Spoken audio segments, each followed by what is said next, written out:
ধানের শীষের প্রতীকটা দেওয়া হয়েছে এমন একটি জায়গায়, সিল দিয়ে ব্যালটটি ভাঁজ করলে ব্যালটটাই নষ্ট হয়ে যাওয়ার সম্ভাবনা। কোন ষড়যন্ত্রে মত্ত এই নির্বাচন কমিশন? নির্বাচন কমিশন অত্যন্ত বিতর্কিত কাজ করেছে। ব্যালটে বাংলাদেশের সবচেয়ে বড় রাজনৈতিক দল বিএনপি, তার ধানের শীষের প্রতীকটা দেওয়া হয়েছে এমন একটি জায়গায় যেখানে সিল দিয়ে ব্যালটটি ভাঁজ করলে ওই মার্কা ওই সিলটাই নষ্ট হয়ে যাওয়ার সম্ভাবনা এবং ব্যালটটাই নষ্ট হয়ে যাওয়ার সম্ভাবনা।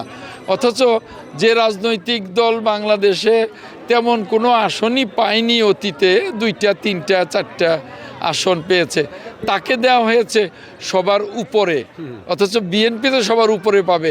অ্যালফাবেটিক্যালি তো বিএনপি মানে বাংলাদেশ জাতীয়তাবাদী দল, মানে বি উপরে আসবে, অন্য অ্যালফাবেট তো নিচে যাবে। তাহলে এই নির্বাচন কমিশন কেন এই বিতর্কিত সিদ্ধান্ত নিল? কোন ষড়যন্ত্রে মত্ত এই নির্বাচন কমিশন?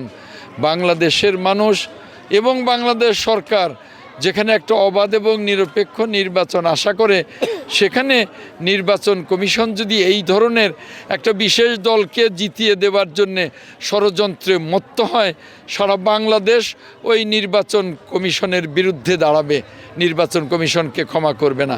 অতি দ্রুত নির্বাচন কমিশনের বোধোদয় হোক এবং ব্যালট পেপার সংশোধন করে যেভাবে ব্যালট পেপার দিলে জনগণের আকাঙ্ক্ষা পূরণ হয় সেভাবে দেখ, এটাই আমাদের প্রত্যাশা।